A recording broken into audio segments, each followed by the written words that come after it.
Hi everyone, welcome back to the new Kevin's Kreations here on Geektopia Island. I'm Kevin. And I'm Cardwell.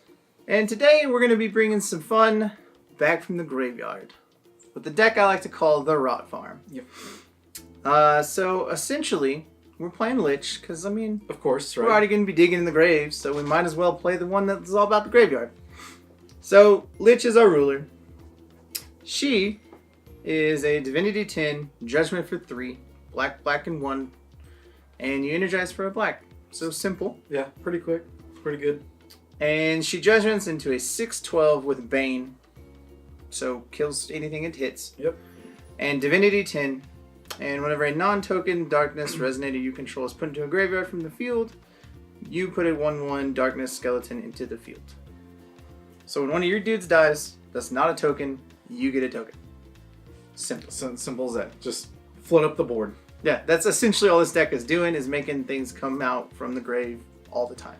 So it's probably just best to flip her as soon as possible. Yeah, and to get her going pretty quick. She's got a booty, so she'll stay alive through a lot of things. Oh, yeah. And they're going to be afraid to attack because you get Bane. You're just like, no, don't. Yeah. Alright, so his runes, or her runes, I'm sorry. They're pretty fun. We got some different ones. We're going to try them out. First off is Demon Division, because this card is great. 2 mana, Divinity 2 rune. Search your deck for a card, put it in your hand, then shuffle your deck. Simple as that. Thanks. You need something to go get. You need something to win the game right there. Let's go get it. Yep. And I put this in there mainly because I want to go get one card to make this deck actually work really, really well, and we'll get to that. Next up is Undeath, which is what we're doing. Yep. 1 darkness for Divinity 2 rune. Put target skeleton or zombie with total cost 3 or less from your graveyard into the field. So 1 mana, get back any creature in my deck except 1. Yeah. That's it. Yay, recursion. And then also to go along with it is Power of Immortality. It is 1 black and 1 for Divinity 1 quick cast chant/rune. You pay 1 less to play this card from a rune area, so it essentially costs 1 black. And target Resonator gets +4/+0, and when this card is put into a graveyard from the field, put it into the field rested under its owner's control until the end of turn. So, yeah, basically you trade up and then you get your dude back. Yeah, you're just like, hey, this dude's big. Kill your dude. I get my dude back. Yep, for 1. And it re-triggers any come into play abilities that you have or anything silly like that. So it just, you don't lose your dude when you get your dude back. Yep. It's just so good. One of my favorite new runes in this whole set. Cardinal's not a huge fan of it. Nope, it hurts. Because it's mean. Oh, yeah. But Rune Dirt. So 3 and 2 black is a Divinity 2 chant rune. You may pay 1 less to play this card from a rune area and destroy target magic stone. Resonators your opponent control get -4/-4 until the end of the turn. It's there to make you sad. Yeah, so 4 mana, I'm going to kill your stone, and your dudes get smaller. And you want to do that probably on turn 4 every time. Or turn 3 with Energize. Yeah, if you have Energize, you're just like, turn 4, kill your thing. Yep. Or turn 3, kill your thing, because I can. Thanks. It's silly. Card is so strong, and just because the reason it's so strong is it gives you a little bit more of a tempo because it sets them back a whole turn. Oh, yeah. Because they're back to turn 2 where you're at turn 4. It's essentially where it's at. Yeah. And the final thing we got is Cycle of Death, which is listed Lich's Master Rune. It's 2 black for quick cast Divinity 2. And this turn, whenever a Resonator you control is put into a graveyard from the field, your opponent banishes a Resonator. So when one of your dudes dies, one of theirs dies. And this actually cycles real well with another card that we'll go over as well, and I'll go over it when we get there. Yep. But cute. It is just good in this kind of deck because we're just flooding the board like Cardinal said earlier. That's our whole purpose, and we're getting them back. And that's good. That's quick cast, so if they start trying to swing into your little dudes on their turn, then you're just like, nope, start sacking dudes, sorry. Oh yeah, it's fun. Alright, with that, we'll get into our guys. The first one, of course, is Skeleton Horde. 1 darkness, 4/4. When it's put in the graveyard from the field, put a 1/1 darkness skeleton Resonator on the field. So it just replaces itself. Yeah, it replaces itself, and like you said, with Cycle of Death, they lose a dude. Yep. And you get an extra dude. For that same turn, if that new creature dies, they lose another dude. Because this is just there. Yep. It's pretty so good. It's pretty good. Next one is one of my new favorite cards because with Immortal, it was fun.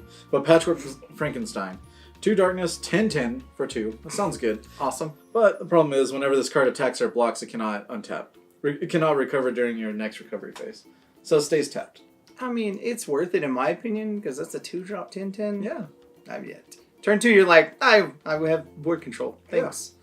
I'm just hold, or maybe just start swinging. Yeah. Get that in there. Rawr. I mean, sure, it untaps every other turn, but that turn it gets to swing is breaking. Oh yeah. No. Next up is Orpheus, the Immortal player. So this dude is a 2-drop 6/5 zombie, and you pay a black, remove a Resonator in your graveyard from the game, put a 2/2 Darkness Zombie Resonator token into the field. He's one of the reasons I made this deck, just because his ability is insanely good. Oh yeah. It's really good and limited, and I think it's going to be really good in a deck like this, just because you're already not caring about your dudes dying, and what you don't reanimate, you just turn it into another dude. Yeah. It's essentially what a graveyard would do. And just at the end of their turn too, you're just like, all right, make a dude, make a dude, make a dude. Yeah, because it's open-ended, so you can do it as many times as you have dudes in the yard. Yep. So you're like, pay a black, or as many times you have mana, and remove a dude. That's it. That's all you got to do. Pretty good. All right, to help out with the recursion is Sowing Zombie. It's 2 darkness 1. It's a 4/4. Whenever it's put in the graveyard from the field, put it 2/2 darkness zombie resonators in the field. So you're replacing yourself. Yep. All day, every day. And it's just a strong dude, because when you can throw him in front of anything and then get more dudes to block with. Yep. Again, helping out Cycle of Death, because that's more dudes to die. Oh yeah. Next up is a Corpse Sorcerer. It's a 2 darkness and 1, 6/6, enters the battlefield and return target zombie with total cost 2 or less from them onto the battlefield. So that brings Patchwork Zombie and Orpheus as well. Yeah, those are your main targets. I think those are actually your only targets. Yeah, the only targets, but still those are good targets just to bring back. Yeah, I'll do it all day. Yep. 3 mana, I get a 10/10 and a 6/6. Great. Oh yeah. But yeah, next up is Disgraced Knight. He's actually one of the ones that was shown by one of our locals. I didn't actually give this dude enough credit to begin with, but I was wrong. So 3 mana, so 3 darkness for an 8/7 zombie. You pay a black, remove 3 darkness cards in your graveyard from the game, put this card in the graveyard into the field. Play this ability only during your turn. The reason this dude's so good is because you can remove instant or quick cast spells and just spells in general. Yeah. So you're like, oh, that discard spell that I don't need anymore or have a use for, or that kill spell, remove those, get this dude back. Yeah. So he can always recur himself off of other spells or other creatures that you don't need anymore. So you know you're not going to need a Skeleton Horde in turn like 7. So you're just like, remove him, get this dude back because he's an 8/7. Exactly. And like he was saying, it does cards, not just creatures. Therefore, it's not a no-bow to your other stuff or recurring or whatever. Yeah, it doesn't really hurt you all that much. I mean, you got to make sure you pay attention to what you're removing, but it's what it is. Oh, yeah. The next up, the big boy of the deck in the last Resonator is Vlad the Insatiable. So he's 4 mana for a 10/10 vampire with flying. So you banish a Resonator, this card gains drain until the end of turn. Sweet. Yeah. You banish another Resonator, target J/Resonator gains +2/+2 until the end of turn. And you can banish another Resonator, target J/Resonator gets -2/-2 until the end of turn. And that's just good. Well, like if you target's a J, so if you have a horde of little dudes and you're just like, well, psych all these guys, your guy's dead. Thanks. Yeah, this dude is your be-all, end-all in this deck just because he can pump himself or pump whatever by sacking dudes. He works really well with Cycle of Death to make them lose a dude every time you sack a dude to him. And he can get multiple instances of drain. Yeah, that's the best one. Because why not? You're just like, sack these 3 dudes because they're not going to do anything. Yeah, I'll just gain 30 life. It's cool. Yeah, I'll just gain my whole life because I can. He's just silly. He's so good, and he's like he's really the bomb of the deck, just that I'm going to finish the game here. Yeah. He's not the only way to win, but he just helps really, really well. All right, like you said, that was the last one, so we'll go into the spells. March of the Dead, 1 darkness chant. Put target Resonator total cost 2 or less from the graveyard to the field, which is mostly your dudes. And then put 1 second target Resonator total cost 2 or less from the graveyard if it was awakened, which is 2 more darkness. So for 3, you get 2 more dudes. This card's so good. Yeah, this card's really ridiculous. I read this card and I was like, they did not print this card. Yeah. Because it's 3 mana and I get 2 2/2s back. There's nothing wrong with that, because if you play that for 3 mana, you get 2 Patchwork Frankensteins back from the graveyard that they've already had to deal with. So like, let's say they threw 3 dudes into killing one of them. You just get that dude back for 3 mana and another one? Good luck. Exactly. It's so good. It really makes, like we were talking about, like Heavenly Fruit obsolete, just because you don't have to discard your hand and you get dudes back for cheap. Yeah. Yeah, that is essentially how bad it is. Oh yeah. Next up is one of the fun cards I've always wanted to play, and this deck actually works really well with it, and is Life or Death Struggle. So 2 black for a chant. Each player discards a card, then each player banishes a Resonator with the highest cost among Resonators they control. So 2 mana, you already feel in your graveyard to help out with later stuff. So you can, all your graveyard recursion in your hand, you're like, cool, help this out. And then if you sacrifice a dude yourself, then you can lose like your Sowing Zombie. Yeah. So like if you have a 3-drop as your highest, you have a Sowing Zombie and a Corpse Sorcerer, you're just like, cool, lose my Sowing Zombie, get 2 more dudes. Exactly. And you don't really lose value with this card unless you have a Vlad in play, because Vlad will die and you'll be really sad. Yeah. But otherwise, this card is good for just what it can do. And the next one to help kind of with the 3-drops as well is Command of Life and Death. Basically almost does the same thing. 1 darkness and 1, put target Resonator from total cost 3 or less from the graveyard to the field. Just another way to put more dudes on the field for cheap. Yeah, I only have 1 of them right now, but you can put more if you really want to. It just depends on what you want to do. Yeah, you can do like 2 March, 2 commands, and then see how that goes. I wanted to focus more on the 2-drops and the under dudes because they're, in my opinion, they're a little stronger for what I need. Yeah. The 3-drops are good, but they're just like the utility dudes. Exactly. Next up is Wolf's Reign, and it is a black and 2 for a chant. Put 3/3 Darkness Beast Wolf tokens into play with swiftness and precision. At the end of the next turn, remove them from the game. But they're probably going to die already because they have swiftness and precision, and you just throw them into something. Yeah, exactly. Or you just swing for the fences. And the next card makes them swing for the fences. And go ahead and say our cute little name. Runes of Neverending Rainruins. Rainruins. Rainruins of the Rainruins. Rainruins. However you want to say it. Just whatever. That's what we say, because Rainruins.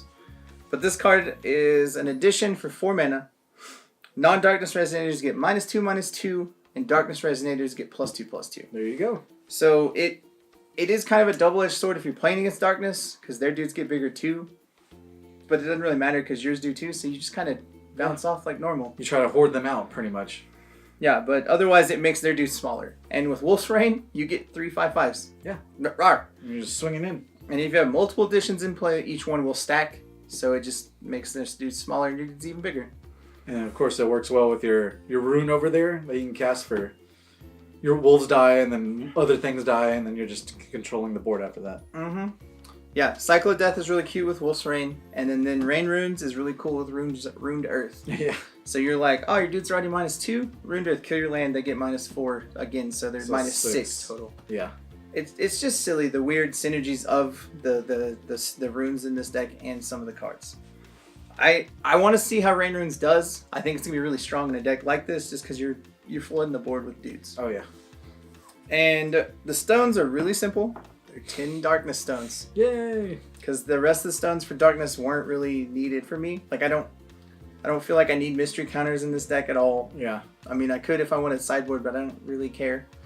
And the Lich's stone is just, I thought about it, but it says tap, put the top card of your deck into the graveyard. And then what's the point? And I'd rather just draw that card and then play it. Yeah, exactly. Especially, I mean, you're losing out a chant or something. Especially when your dudes like trigger off a dying. Yeah. You need those. I didn't think it was worth it, so I was like, I'll just do 10 stones and be done with it. Yep. But that is it actually for the full 40. It's pretty simple. It's straightforward, just graveyard recursion and do silly things. I do have a couple honorable mentions. Power of Immortality is another one. Like we talked about it already as the rune, but it is a chant rune, so I would put more in the main board if you wanted to as chants. Yeah. Just because it is 2 mana, return a dude. So it's pretty good, but it's not like the best. But the new cards that I wanted to thought about is a Contract Demon. And he has 2 mana for a 6/6 demon. He comes into play, you lose 4 life and you draw a card. And he comes in, and if you have rune 2 black, so if you have 2 black runes showing, he gets +2/+2. So 2 mana 8/8 that comes into play and draws your card. Yeah. He's pretty good. I didn't want to use him just because he's not a zombie or a skeleton, so it didn't really work with what I needed. But he is definitely a card to think about if you wanted to go more aggro related or more just big dudes and better dudes. The other one that I thought was really cute with Rainruins is Dark Soldier of the Fallen. He's 2 mana for a 6/4 with first strike. Pretty good. With Rainruins, he becomes an 8/6 with first strike, so you're just like, kill that thing, because I can. And his artwork is amazing. It's one of the best artworks I've seen. It is. But that is it really as far as the honorable mentions. The deck is going to be really fun to play. Be on the lookout for it at a brawl. And if you want to see the deck list, guys, it'll be down below. We want to say thank you all for joining us here at Geektopia. Have a good day. Goodbye. Also, guys, make sure you hit that like button, subscribe to our channel, and if you want to keep up to date on all of our future content, make sure you tap that bell. And go ahead and check us out on our streams. Don't forget to support us on Patreon. And thank you for staying here on the island. Later, guys. Bye.